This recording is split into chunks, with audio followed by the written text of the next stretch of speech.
Bonsoir à tous, ce soir horreur et frisson avec l'histoire la plus sombre du conte vampire jamais raconté au cinéma, le Dracula de Francis Ford Coppola. On se retrouve après la bande-annonce.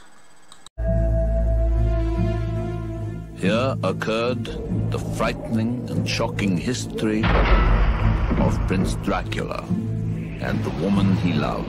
I have crossed oceans of time to find you. Ja, Dracula. There's a sinister, darker side to him I find irresistible. I have never met any man with such a passion for life. He is unlike any man.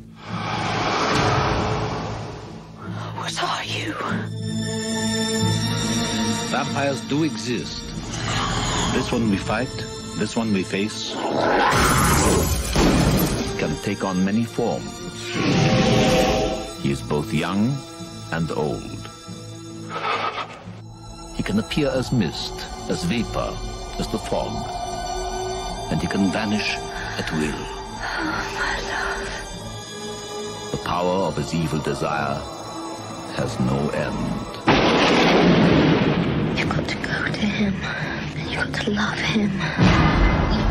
She is a willing recruit and devoted disciple. She is the devil's concubine.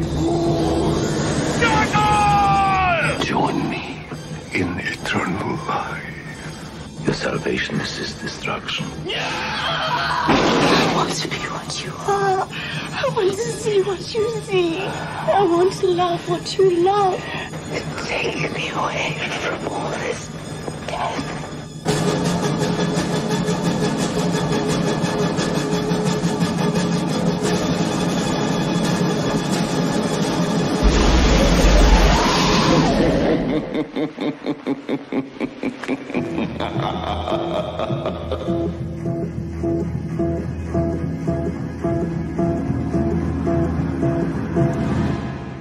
Make no mistake, he must be stopped.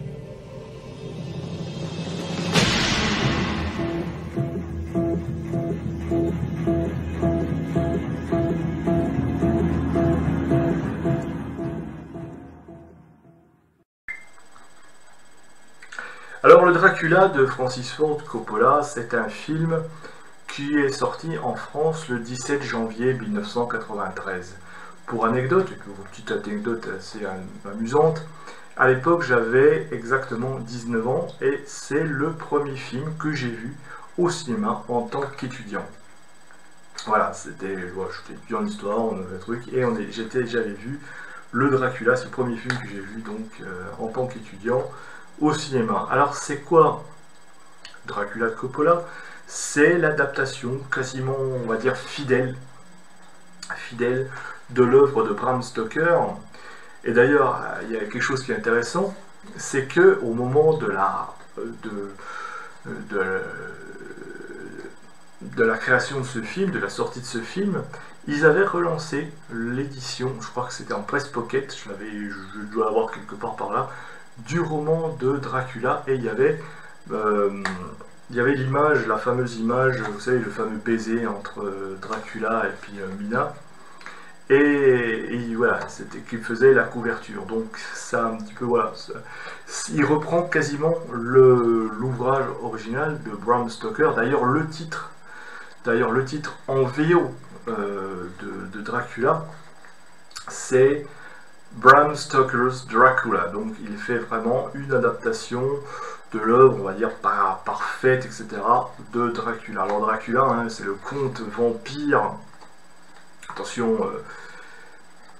imaginé par Bram Stoker. Je rappelle que Bram Stoker, c'était un romancier, qu'il s'est légèrement inspiré d'un prince roumain qui s'appelle Vlad Dracul, mais qui n'est absolument pas un vampire, c'était un chef de guerre, je crois, c'était un prince, un chef de guerre. Et puis, mais le problème, c'est que Bram Stoker n'a jamais foutu les pieds ni en Roumanie, ni même en Transylvanie, partout, et qu'il a fait ça, c'est vraiment une œuvre d'imagination. Il a totalement imaginé, il s'est surtout servi comme il était irlandais, de contes irlandais un petit peu sur les morts vivants, tout ça, il a assimilé, il a un petit peu mélangé tout ça, et il nous a sorti l'œuvre célèbre du 19e siècle de la littérature fantastique noire. Enfin sombre, au sens façon pas noir, pas africain, non.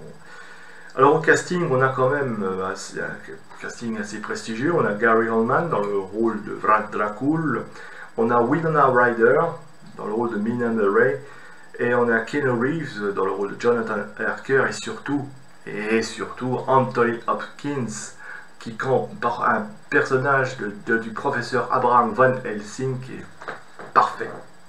Alors le film s'ouvre un petit peu sur l'année 1492, lorsque l'on voit comme ça le prince Vlad Dracul, ou Vlad Tepes, l'empaleur, de son nom d'ailleurs, on va voir dans la scène un petit peu qui va se passer, un peu d'ailleurs qui est bien filmé, hein, tout en ombre chinoise comme ça, comment il les capture. Je vous laisse imaginer, pour ceux qui ne l'ont pas encore vu, Dracula, et pour ceux qui l'ont vu, je vous laisse imaginer un petit peu comment il a reçu son surnom d'empaleur.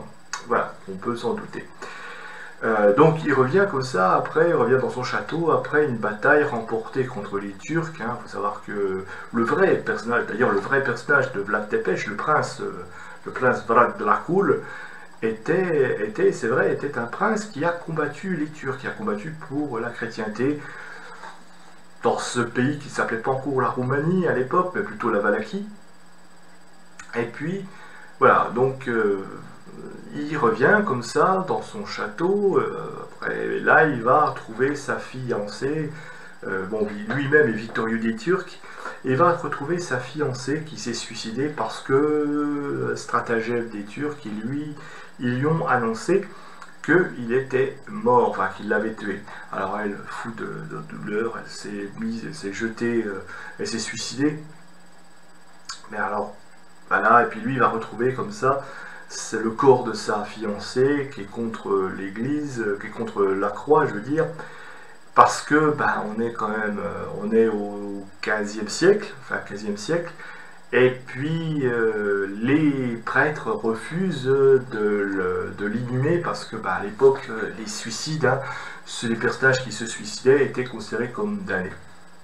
Et donc lui, non seulement il ne peut pas enterrer sa promise, et puis en plus il la perd, il la vaut par amour, ça, il l'aimait, et puis là, dans un accès de folie, dans un accès de rage, il va se mettre à défier Dieu, renier son baptême, renier l'église, et devenant comme ça, le comte Dracula, vampire de son état. Donc ça, c'est le début du bouquin. Ensuite, on va retrouver, 400 ans plus tard, c'est-à-dire à l'époque, 1893, par là, en Angleterre, au XIXe siècle, où, désireux de quitter les forêts sombres de Transylvanie, parce que ça ne lui apporte plus grand-chose, le comte Dracula va décider de s'établir dans le Londres victorien.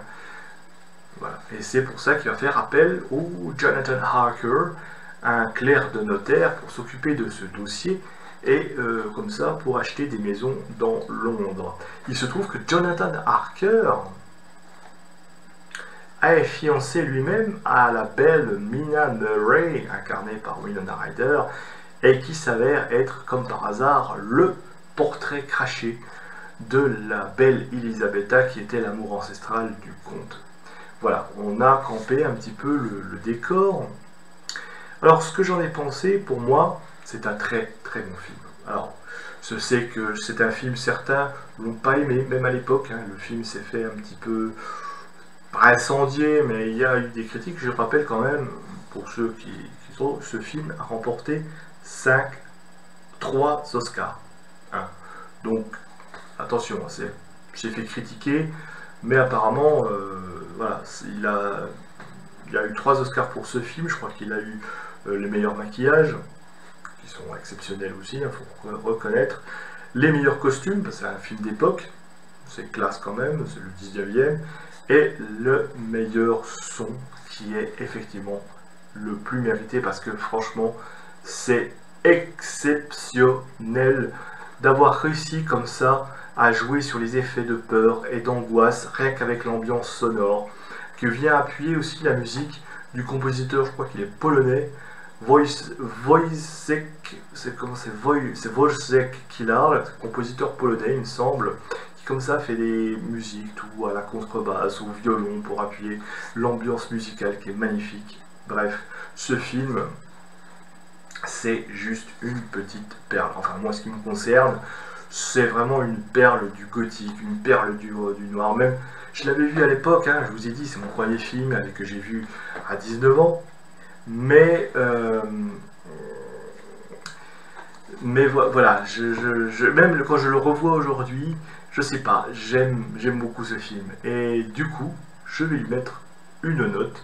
Et la note que je lui mets, bah, je lui mets pas de note. Pour moi, c'est... Non, je voudrais lui mettre 10. Parce que pour moi, c'est un chef-d'œuvre. Après, chacun, je sais que la notion de chef-d'œuvre est assez suggestive, mais je peux pas lui mettre de note. Pour moi, c'est un chef-d'œuvre, ça se note pas. Ça se note pas, ça se ressent. C'est une expérience, ce film. C'est vraiment une expérience, c'est vraiment quelque chose. Il faut savoir d'ailleurs que ce film, c'est Winona Ryder qui en a eu l'idée, qui a suggéré l'idée à Coppola de le réaliser. Comme quoi, parfois, bon, peut-être jeune, mais avec des bonnes idées et des creux. Pour moi, ce film tient un petit peu...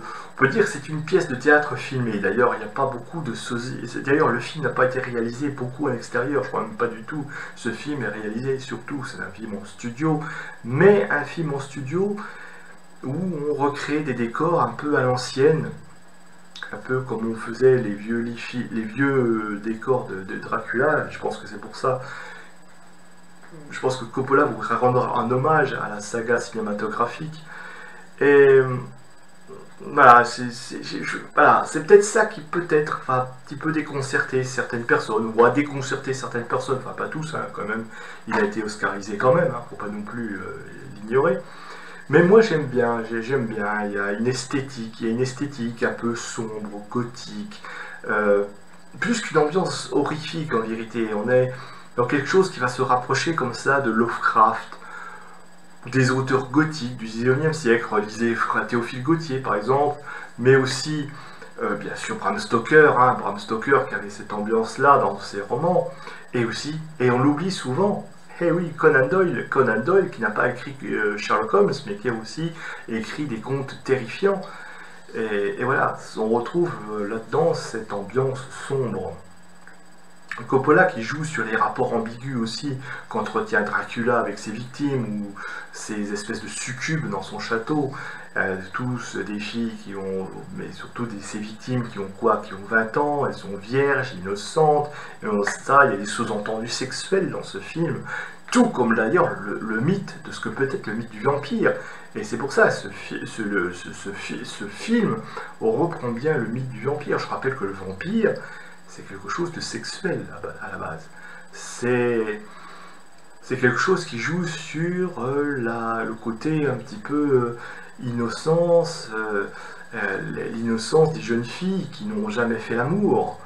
Donc le sang, c'est le sang des menstruations, hein. C'est le sang des premières règles. Voilà, c'est comme si les femmes découvrent, c'est comme si les filles découvrent leur corps. Et donc, on peut voir quand Dracula plante ses crocs dans la jugulaire d'une victime, et lui prend son sang, lui prend sa vie. D'ailleurs, le slogan du titre, c'est le sang, c'est la vie. Ça vient de ce film. Bah, c'est comme si Dracula faisait l'amour à ses victimes. Il le fait découvrir, il les déflore des jeunes filles. Il les viole même quelque part. Il les viole. Il leur fait goûter l'amour charnel. Alors certes, elles sont peut-être à moitié consentantes, mais il les viole quand même. C'est un viol. Là, voilà, il les fait jouir, il leur fait découvrir l'amour charnel. C'est à côté orgasme, fantasme, amour et mort mêlés dans ce film. D'ailleurs, on parle aussi en amour de petite mort quand on a cet orgasme. Eh bien, ça reprend. Il y a beaucoup de sous-entendus, de références au sexe. je pense que ce film tient une grande place, pour moi en tout cas, dans ma culture cinéphile. Je vous dis, certains ne l'apprécieront peut-être pas, certains vont dire oui, mais c'est un film, c'est une adaptation, c'est peut-être pas la meilleure. Peu importe. Pour moi, c'est un film qui tient beaucoup, et je vous ai dit, je lui mets quasiment, je lui mettrai pas de note parce que j'ai pas envie de le noter, j'ai juste envie de le considérer comme un chef-d'œuvre. Voilà, c'est quelque chose qui représente peut-être pour moi, parce que j'aime bien aussi l'histoire de Dracula. Chacun pense ce qu'il veut, hein, vous n'êtes pas obligé de penser. Moi, j'aime bien ce film. Peut-être, voilà, c'est quand même fait par Coppola. Hein. On sait que Coppola, c'était quand même un maître du cinéma. Alors, oui, c'est vrai que les effets spéciaux, certains peuvent le trouver qui ont un petit peu vieilli, mais ça fait rien. Il y a quand même une esthétique. Il y a une esthétique. Les décors, l'ambiance, le château que l'on voit à un moment donné. Alors, bien sûr, oui, c'est peut-être une maquette, c'est peut-être un décor, mais enfin, ce château que l'on voit perché sur son éperon rocheux, ou encore les rues de Londres victorien, comme ça, la forêt de la Transylvanie dans le brouillard, tout ça, la forêt, voilà, les sons, les hurlements des loups dans la nuit, le bruit, le tonnerre, tout ça, les éclairs. J'ai l'impression que Coppola dans ce film joue vraiment avec nos frayeurs nocturnes, nos angoisses, nos cauchemars, en revisitant comme ça un conte qui a été 1000 fois adapté au cinéma, mais avec une telle maîtrise. C'est magnifique ce film. C'est réalisé quand même. On voit qu'il y a la patte du réalisateur, il y a une grande maîtrise avec brio, c'est élégant, c'est classe, c'est sensuel, oui, c'est sexuel et érotique en même temps, mais chaque plan, chaque scène est comme un tableau noir, un tableau gothique. C'est superbe. Franchement, je vous encourage à revoir. Si vous ne l'avez jamais vu, Dracula, je pense aux petits jeunes qui vont tomber sur cette vidéo, et si vous aimez les histoires de vampires, mais la base, Dracula, c'est la base de tout. Revoyez ce film, d'ailleurs, qui est entraîné, enchaîner ça ensuite avec entretien avec un vampire, qui revisite le thème des vampires, mais passer, voilà, ça, c'est Dracula de Coppola, on n'y échappe pas si vous aimez les vampires. D'ailleurs, les acteurs, on peut parler aussi du jeu des acteurs, qui sont parfaitement adaptés à leur rôle. Tout ça, ils l'ont assimilé à leur perfection. Anthony Hopkins est parfait dans son rôle de chasseur de vampires, de Abraham Van Helsing. D'ailleurs, Van Helsing aussi, je crois qu'il a eu le droit à un film aussi. Jonathan Harker, tous, ils ont quelque chose dans leur physique qui les fait adapter au roman. Bref. Et puis, je trouve que dans les plans aussi, Coppola qui nous fait preuve un petit peu comme ça d'originalité. Je veux dire, par exemple, quand vous savez que Dracula, il se transforme aussi en bête sauvage, hein, pour aller sucer le sang de ses victimes. Il nous l'a fait suivre comme ça, son parcours en caméra subjective, avec les grognements de bêtes. C'est très... Voilà, c'est pas mal. C'est vraiment bien fait. Mais jamais ce film, par contre, va plonger dans le gore absolu. Oui, alors bien sûr, oui, il y a des têtes coupées, il y a des gorges qu'on tranche comme ça, des pieux qu'on enfonce dans le cœur, mais il n'y a pas d'excès, c'est pas du Sam Raimi par exemple, non, c'est très propre, à l'image de ce qu'était le fantastique dans la littérature du 19e siècle. Oui, c'est un film à redécouvrir.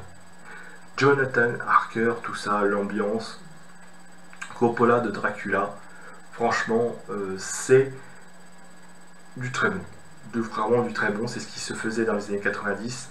C'est vraiment, si vous voulez aujourd'hui voir la base de tous les films, de vampires qui existent, le Dracula de Coppola, la meilleure pour moi, hein, en ce qui me concerne, la meilleure adaptation d'un roman noir. Et puis voilà.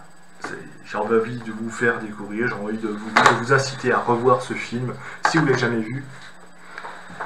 Et si vous l'avez vu, voilà. Dites-moi en commentaire ce que vous en avez pensé, si pour vous c'est la meilleure adaptation, vous avez le droit. Je sais qu'il y en a qui ne l'ont pas aimé ce film, donc vous avez le droit de ne pas l'aimer, hein, c'est le droit à tout.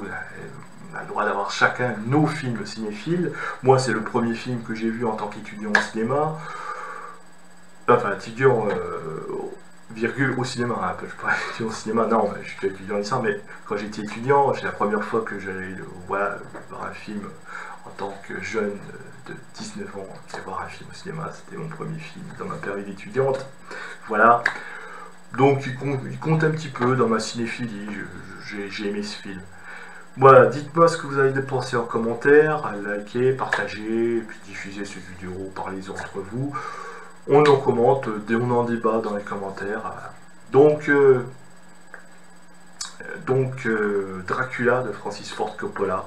Si vous aimez les ambiances un peu sombres et horrifiques qui se passent au 19e siècle, est la base de tous les films de vampires qui existent. Je vous le recommande. Sur ce, mes amis, bonne soirée. Et puis, amusez-vous bien. Frissonnez parfois à l'approche d'Halloween bientôt. Au revoir. Et à une prochaine vidéo.